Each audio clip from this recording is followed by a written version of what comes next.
Ibibazo ni vyinshi mu banyarwanda, ibibazo ni vyinshi mu barundi, eka n'abagize amahirwe yo gusoma ururimi rw'ikinyarwanda ariko rurakwirakwizamwo ibihuha n'isaku n'ibinyoma. Eka n'abagize amahirwe yo kuja ku ntebe y'ishure aho ariko rakoreshwa urubuga rwa AFC M23 n'izindi mbuga zigenda zirashigikira ibinyoma vy'u Rwanda bitekegwa hariya mu gikoni kwa Paul Kagame, bitekegwa hariya mu nzu z'inkotanyi, bitekegwa hariya mu nzu za RDF, hama bakabishiramwe ibirungo kuri mama wo Gasabo, bakabishiramwe ibirungo kuri Igihe n'izindi mbuga ngurukana bumenyi zakozwe ziracugwa, zacuriwe mu busho bwenda butandukanye za Mageregere kwa Kabuga n'ahandi, barasokoramwo bahejeje gucura baca batwara ku mbuga ngurukana bumenyi.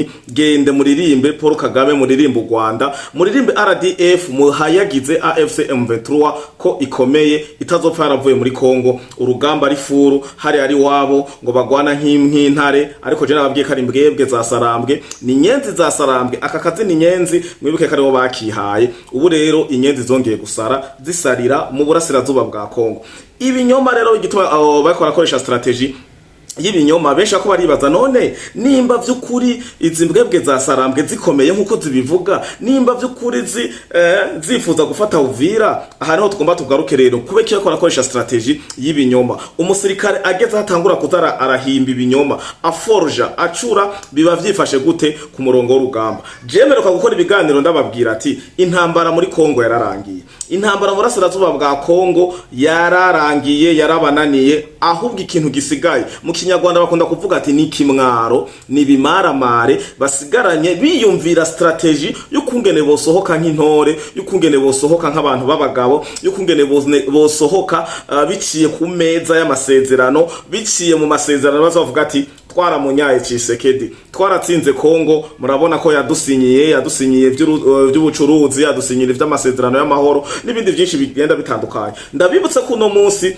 wari umunsi wo gusinya hariya i Washington, aho Tshisekedi yababwiye abicishije mu mvugizi wiwe Muyaya, avuga ati Tshisekedi ntazohaguruka, ntazokonona benzine canke ibindi bintu indege ziwe zikonsoma, indege ziwe security protocole, amafaranga y'igihugu, frais de mission n'ibindi byinshi, ava muri Kongo agenda gusinya, asinya umuyaga canka tumwanya ngo agiye gusinya amasezerano y'amahoro n'ibindi byinshi by'amangetengete bariko barafurugutira hari Washington kwa Trump.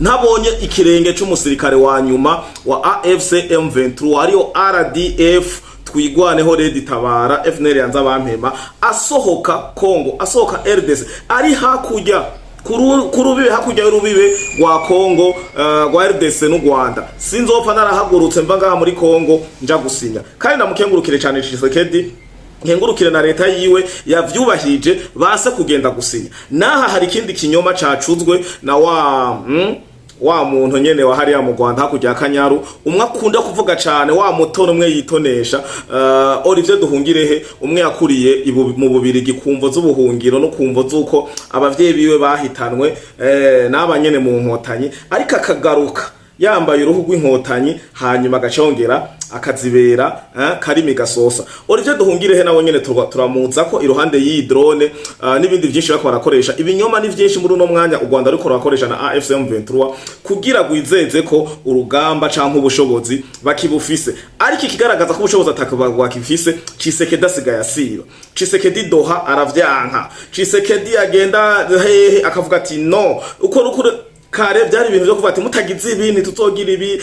Ubu AFC M23 nimba mumaze kubibona uku kwezi kose kurarangira aramarira, ari barako baratwica genocide z'abanyamurenge, ama strategy yose yase ngira muko murumva ama audio mwamwe je nase kuyakoresha cyane kuko sindaronka ivy'indani neza ko ajya ama audio ariyo naho yobayo ko babatayerekuye express kugira babashe kwa kenyura. Benshi babashe kwa bibaza igituma Frehole Patriote ama audio twumvise y'abanyamurenge atarayasesangura. Oya na kariro gakeye na Fre James yose mbanza nka cengetera nkumviriza neza, ubu niko ndarondera preve numve ko ajya amajwi ari yabajya abantu numvise, hanyuma numve ko ajya ama audio yabatorotse canke ari amacurano bacuze kugira barabe ko boba barazubaza abanyarwanda bavuga ati ngo kuzubaza rubanda, ariko kuzubaza bene gihugu, kuzubaza abanyafrika muri rusangi, ekana bari abampatsi ibihugu babafasha kugira berekane sur le plan international ko kumbure bageramiwe, kumbure ari fuite, kumbure utuntu, ariko bariko barakenyura ikindi kintu. Nico gituma rero je ikintu ndacitondera, nababwiye ati ikintu ntagira fact, ikintu ntagirira preuve, ikintu udashoboye gucumbaza inyuma y'ikiganiro ngo wabikuye he, ntaco nkorerako. Zirya audio ndazifise, narazumvise nkuko namwe mwazumvise abagenda barakurikirana imbuga yangurukana bumenyi zigenda zitandukanye, abari muri Fleury Podcast TV groupe, ajya ma audio mwarayaronse, nanje nayaronse kujya mwayaronse hama turayasangira, ariko naribangiriye kuyakorerako. Ariko ibintu byo gukorerako no munsi bifise preuve. Mpere ku foto y'amadrone berekanye ya CH communique mwarabonye kuri igihe mu gifaransa, bemeza ebana ama eloge menshi batapa baninahaza ko AFC M23 ari gihangange, kandi yari yarabivuze Bertrand Bisimwa n'umuvugizi wabo bari bavuze ko ubu batazokwemera kuguma bicwa barorera, nabo nyene bagiye kuza baragira ukuna kuriya, bazokwemera ngo ko FRDC viola amaseserofe n'ibindi byinshi bigenda bitandukanye by'ibinyoma baguma bapapira. Usomye irya text ukibaza AFC M23 RDF inkotanyi barakomeye mu burasirazuba bwa Kongo, naho wapi ni 0 plus 0 egare 0. Ijya foto siyo na gatoyi, ijya foto reka nabarangire aho yavuye ndayibereke, haba n'igihugu yavuyemwo na ryari yarashwe. Ibi biri clair, nibareke kuguma babesha, kuko kubesha no guta umwanya, koresha ibintu biri true mufitiye preuve kandi mwakoze, kuko ubu isi ninto. Hari umuntu yavuze ngo isiri ngaha mu kiganza, nibareke kubesha rero, kuko ubu twebwe turarondera, turacukumbura kandi ikintu tukakirondera. Ijya ni post imaze imyaka 4 years, ivuga ati Enazeri Beirakata TB2 unmanned aerial vehicle which was reportedly shut down by Armenian troops fighting in Atska October 2020. Murumva ko imaze 4 years, imyaka 4. Ifoto bapostinze ikaba ifise dimension ya 2048 sur 1527. Iyo foto batoye iriko basoda bagera kuri babiri, hama bo bacha barayigira zoom mu kuyipostinga kuri igihe na AFC M23 mu kuyipostinga bacha bayigira zoom, basoda bamera nk'abagomba kubakuramwo, bacasigaza amababa yasanzaye. Ngira amafoto mwayabonye, niko ndagira ko gusa ubusesanguzi two turayaga ko, ariko ndibaza ko mwayabonye. AFC M23 nayo ikipostinga kuri Alliance Fleuve Congo, kuko ni urubuga basanzwe bakoresha officiel kuri Twitter, bagira ati la cible a été neutralisée avec succès. Bacashira ko akayemoji kumuriro nako kuboko nyene bagaragaza ko bafise imbaraga. Aha rero niho bace bavuga bavuga ati ibi iye ni ngorane, reka ndabukungene ndayibereka, tusangire buno butumwa kugira namwe mubibone. Ngenda ndayagrandise ndayishire kuri screen mubone ivyo niko ndavuga aho ndabikuye. Izi foto izi ntubona ko zisa, uru ruhande rumaze 4, bamaze imyaka 4. Aha kuri uru ruhande niyo site yo muri Armenia ya postinze, iri ya 4 bayipostinze muri 2020. Aha naho ni AFC irogongi AFC ani Alliance Fleuve Congo, ni kuri Twitter urabona kari kuri X. Sinigera ndanabafollowinga, murabona ko ifoto ni imwe, bagize zoom gusa, orana iri baba urabona. Aha kuri Alliance bayikweze, hacasigara haboneka uyu musirikare gipande gusa, aka kantu mubona ngaha bayikweze. Ifoto ni nyene, ikimubona kiri ngaha sinzi. Okay, wala iki mubona kiraha nico kiki kiri ngaha, murabibona. Dis-moi la photo est identique, iri akagasantiye mubona, akagasantiye mubona ngaha niko kaka kari ngaha. Ndibaza ko biri clair, ni ibintu ndashoye kuvuga ati ibi nibi nyoma. Dis-moi, iki ni kinyoma ca mbere mu kigaragaza kibereka ko ivyo Fleury yavuze nivyo. Ku rugamba vyaraheze. AFC M23 oublié. AFC M23 ngira ni tombe, sinzi ko novuga tombe. Nico gituma rero ubu amajambo bafise bariko barasipria. Ni maramwe nimwiyumvira. Kare ko hari kurasa. On va Uvira va tombe. Muribuka ko ari kuva mu kwa kabiri avuga Uvira va tombe. Mugo mu Rundi ya ntare nama ndababwira ya vrai. Ziriya zose ni mbwebwe n'inyenzi za AFC M23. Intare no mu Rundi gusa FDNB. Narabivuze n'umzo kwanda bisigura ndasigura igituma tufise umwami yitwa Ntare Rugamba, Ntare Rushatsi, presidence yitwa Ntare kwa Ntare ku Kirimba, ekabuzukuru ba Ntare, bene Ntare, igisirikare ni Ntare, Fleury ni Ntare. None mwe wumva mushaka iki mugaca mutuzana ngo mfise Ntare ngo za Sarambwe. Intare yo Sarambwa gute kwanza?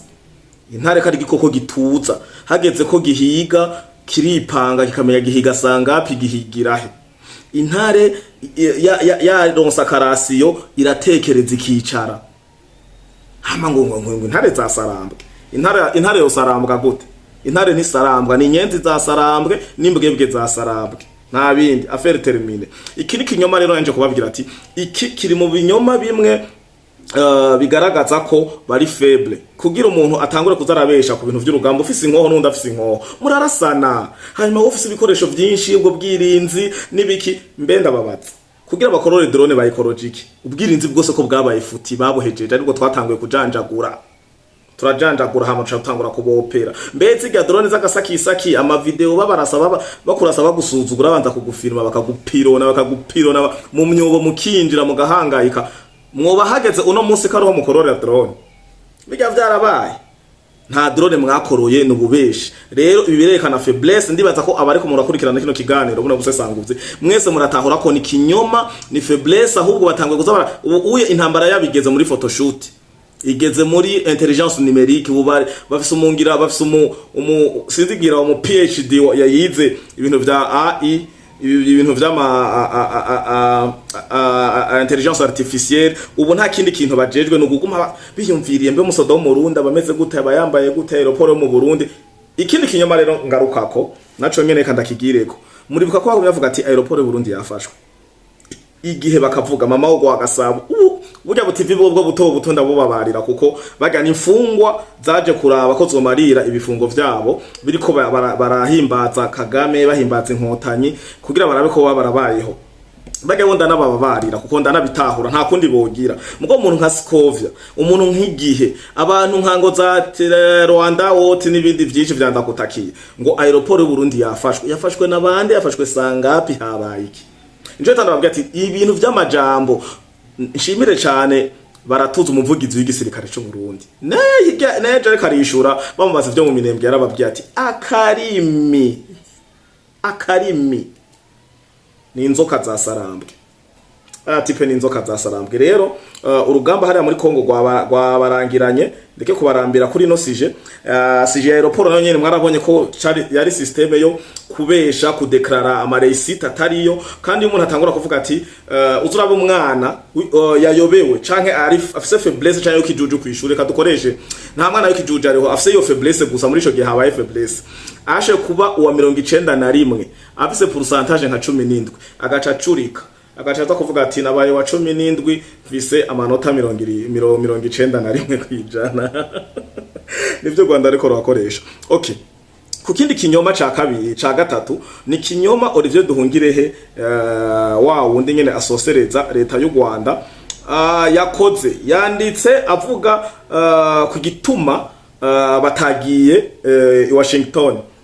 Igituma murakizi muyaya umuporte parole wa Tshisekedi wa Kongo yavuze ko Tshisekedi atazohaguruka atabonye igitsintsiri ca nyuma c'umuroberi c'umu RDF avuye ku butaka bwa Kongo ataha agenda iwabo. Mugabo Olivier Duhungirehe yaje avuga ati je remarquerai que le président Tshisekedi avait comme le président Kagame umva Tshisekedi yari Chokimwe na président Paul Kagame confirmait sa participation au sommet de Washington qui était prévu pour le 13 novembre. Nous nommons ce mois 2025 avant qu'il ne soit reporté à la dernière minute par l'administration américaine.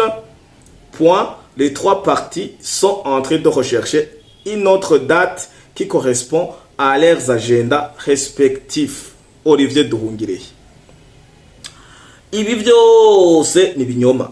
Igituma batagiye muri Washington muri Etazini gusinya nuko RDF abanyarwanda inkotanyi bakiri ku butaka bwa Kongo batahavuye egare ko amasezerano ayidoha mwarumvise ko nyine bayasizemwe amazi. Chisekedi yazanye jaga ashiramwo asukamwe amazi vyidoha biba ivyo muri Amerika ho sina amazi gusa yashize umupira ku konteri acarugurura tavuga ati nzokugara aya mazi aya nzobisukamwe amazi gushika mbonye kirenga gatsintsiri kumu RDF zimbwebwe za sarambwe ziri muri Kongo ziyita ngo ni AFC M23 aba batwigwaneho aba bose ba Red Tabara ba FNL n'abandi benshi bajabutse hakujya ku mupaka hariya ku kilometero warenze umupaka niho ndocanurira indege ngende gusinya se Chisekedi kiyadisa biciye mu muvugizi wiwe. Iki nikindi kinyoma, ibinyoma vyabo vyamara ibinyoma bararenze bageze sinzi aho no kumva ko urugamba rwabananiye gusa muri rusangi ni badepoze ibigwanisho. Hanyuma iruhande y'ibinyoma vyaba batipe nagomba nje kuri vya Pacifique nawe nyene ariko arakoresha ibinyoma vyinshi umuvuduko mwinshi cyane, ariko reka bobo turabakorera ikiganiro na ba Esdras Ndikumana, reka turabakorera ikiganiro ciharije cabo, reka turabire hano nyene igituma bino binyoma vyabo.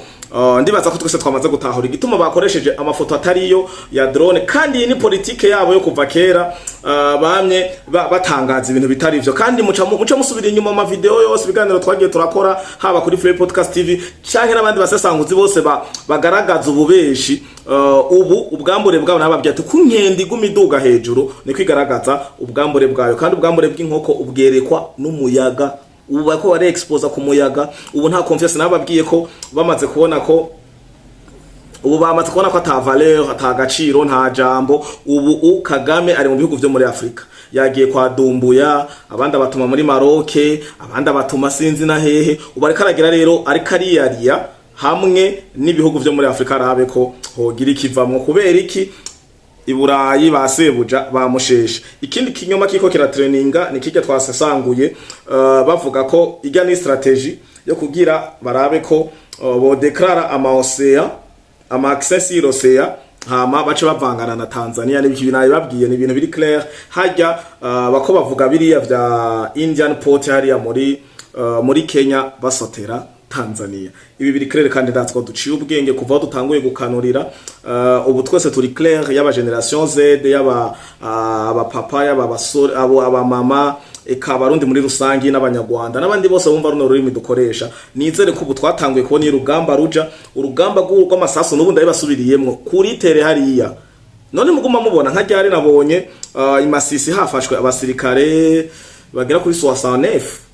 Yes, 69.